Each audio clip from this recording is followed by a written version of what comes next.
Hello my dear student, स्वागत करती हूँ आप सभी का आपके अपने यूट्यूब चैनल सितंबर शिल्पी क्लासेस में। और स्टूडेंट, आज की क्लास से हम लोग कुछ मुख्य सेविका की जिम्मेदारी के साथ साथ उसकी चुनौतियाँ क्या होती हैं, किन की चुनौतियों का सामना करना पड़ता है, साथ ही पोषण अभियान क्या है और इम्पोर्टेंट क्या है इसकी, और समुदाय आधारित कार्यक्रम क्या है।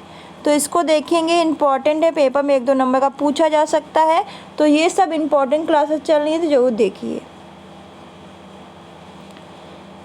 तो देखिए, मुख्य सेविका की कई जिम्मेदारियां होती हैं, एक जिम्मेदारी नहीं होती, कई। वह अन्य कार्यों के साथ सुनिश्चित संख्या में आंगनवाड़ी कार्यकर्ताओं के साथ भी कार्य करती है। उनको अपने क्षेत्र में गतिविधियों कार्यक्रम कराने में आपके सहयोग की आवश्यकता होती है। मुख्य सेविका जो परीक्षण में सीखती है, जो कार्य उनको क्षेत्र में करने होते हैं और उनके बीच काफ़ी अंतर होता है। मुख्य सेविका जो परीक्षण में सीखती है और जो कार्य क्षेत्र में करने होते हैं, उसके बीच में काफ़ी अंतर होता है। एक पर्यवेक्षक के तौर पे आप मुख्य सेविका को परीक्षण के दौरान सीखे गए कार्य व क्षेत्र में किए जाने कार्यों के बीच सामंजस्य को बनाए रखने में मदद कर सकते हैं। इसके साथ ही आप मुख्य सेविका द्वारा दिए गए कार्यों की समीक्षा और अनुश्रवण करके उनको बेहतर कार्य करने के लिए फीडबैक प्रदान कर सकते हैं।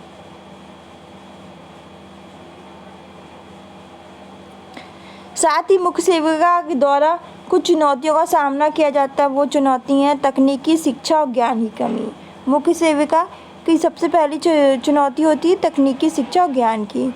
दूसरी होती है जो बुनियादी सुविधाएं होती हैं उनमें कमी होती है। और तीसरी होती है अपर्याप्त सीखने का माहौल। जो सीखने का माहौल होता है वो अपर्याप्त होता है। कार्यकाल के दौरान प्रशिक्षण में कमी, और कार्यकाल के दौरान क्या होता है, प्रशिक्षण में कमी होती है। अत्यधिक कागजी कार्रवाई, रिकॉर्ड रखना, भाई हर मीटिंग हो रही है उसका रिकॉर्ड रखना। जितना भी आंगनबाड़ी कार्यकर्ता के द्वारा दिया जा रहा है, जितनी भी रिपोर्ट, उन सबका रिकॉर्ड रखना पड़ता है। तो ये मत सोचो कि बहुत अच्छी नौकरी तो है, पर मेहनत भी बहुत ज़्यादा है। आप ये समझो, जो आपके घर में एटीएम वगैरह का कागज़ होते हैं या इंपॉर्टेंट कागज़ होते हैं, वो आपके लिए कितने इंपॉर्टेंट होते हैं। अगर वो खो जाए तो कितना मतलब दिमागी टेंशन हो जाती है कि ये कागज़ कैसे हो गया। तो नौकरी आपकी अच्छी है पर जिम्मेदारी वाली है। ये आप सोचो, जिम्मेदारी, बहुत जिम्मेदारी से काम करना होता है, क्योंकि आप ही के द्वारा रिपोर्ट आगे बढ़ेगी। तो आप ही ने अगर रिपोर्ट में गड़बड़ कर दिया तो चीज़ें वहीं आप पे ख़राब हो जाएंगी। तो आंगनबाड़ी कार्यकर्ता आपको रिपोर्ट भेजेंगी, आप उसको ऊपर पहुंचाओगे, तो और जो भी बैठक होगी सब रिकॉर्ड आपको ही रखना होगा। आप ही को कॉल किया जाएगा, आप ही सारे रिकॉर्ड मांगे जाएंगे। तो आप पे जिम्मेदारी बहुत ज़्यादा होगी। ये एक चुनौती है, इस बात को ध्यान रखिएगा। अत्यधिक काम का भी बोझ होता है, भाई हर समय ये उससे हो रहा वो उससे हो रहा, सब में जाना पड़ता है और रिकॉर्ड तो रखना ही पड़ेगा। समय का अभाव होता है। कार्यकाल के दौरान निराश कर देने वाली परिस्थितियाँ भी होती हैं। आवश्यकताओं की उपलब्धता व पहुँच में चुनौतियाँ होती हैं। देखिए, आपकी जो नियुक्तियों की गांव के एरिया में होगी, सबको पता है, तो आपको पता है गांव का एरिया कैसा होता है। वहाँ सुख सुविधाओं की थोड़ी कमी है, उतनी टेक्नोलॉजी नहीं पहुँच पाई है जितनी शहरों में है, तो उस हिसाब से चीज़ें भी होंगी। अब पोषण अभियान क्या है और ये महत्वपूर्ण क्यों है। देखो, पोषण अभियान वर्ष 2018 में, ये इस चीज़ को अच्छे से देख लेना, वर्ष 2018 में प्रधानमंत्री द्वारा शुरू किया गया था और अल्प पोषण को दूर करने की एक पहल है। जो अल्प पोषण है उसको दूर करने की एक पहल है। इसका लक्ष्य वर्ष 2022 तक कम वजन, दुबलापन, फिर नाटापन को क्या करना है, कम करना है। ठोस प्रयास किए जाने के बावजूद पूरे भारत, उत्तर प्रदेश में कुपोषण और एनीमिया के बहुत अधिक केस हैं। तो बहुत अधिक प्रयास करने के बाद भी पूरे भारत, उत्तर प्रदेश में जो कुपोषण है और एनीमिया के बहुत अधिक केस देखने को मिलते हैं। और आपको बता दें कि आपका NFHS5 यानी नेशनल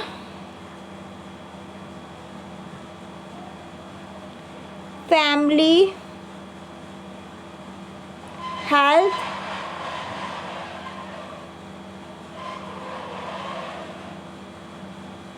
सर्वे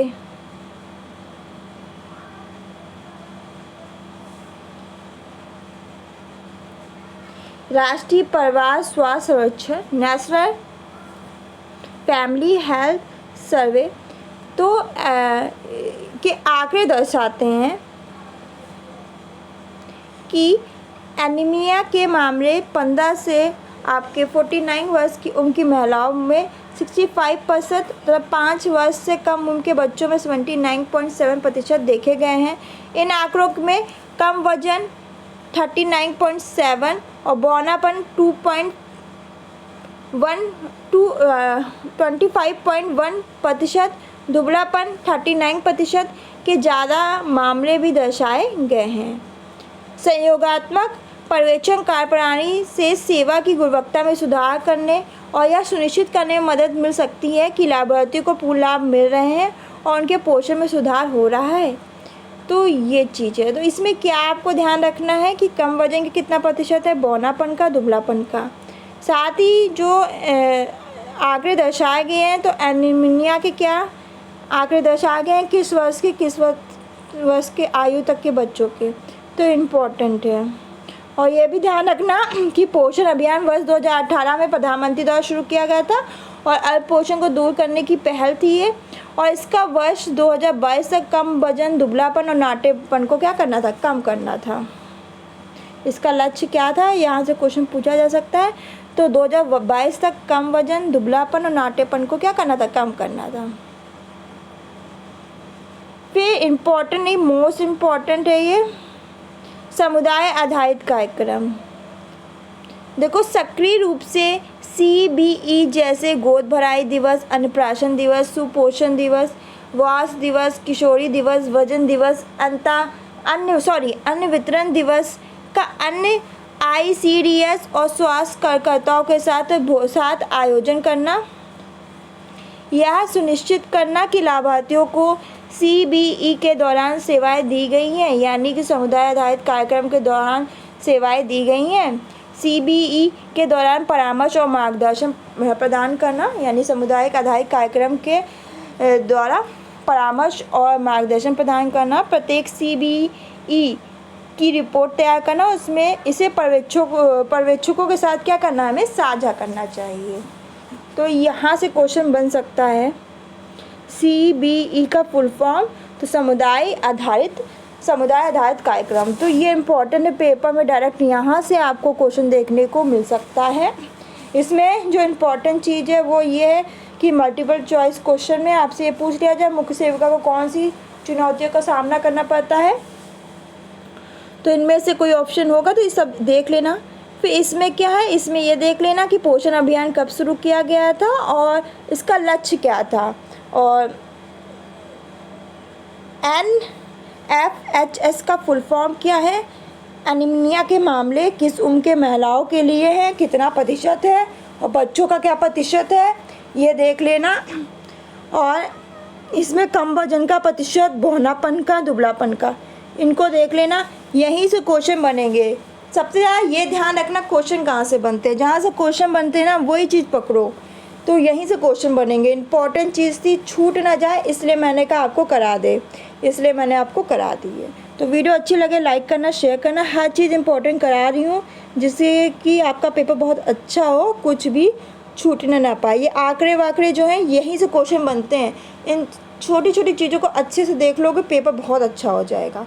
और अभी आपका 17 तारीख से एक दिन में मैं 4 क्लासेस लूँगी आपकी, तो ज़्यादा ही ज़्यादा पढ़ाऊँगी, ज़्यादा पढ़ाऊँगी आपको 17 तारीख से।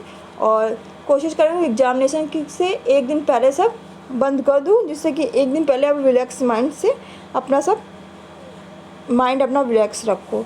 तो बस आपकी जो भी पढ़ाई होगी 24 सितंबर को आपका पेपर है, तो वही आपकी 22 सितंबर तक जो पढ़ाई होगी 17 तारीख से आपकी एक दिन में 4 क्लासेस लेना स्टार्ट कर दूँगी, तो ज़्यादा से ज़्यादा करा दूँगी आपकी क्लासेस। तो आज के लिए बस इतना ही। वीडियो अच्छी लगे तो लाइक करना, शेयर करना, कमेंट करके फीडबैक जरूर देना। धन्यवाद।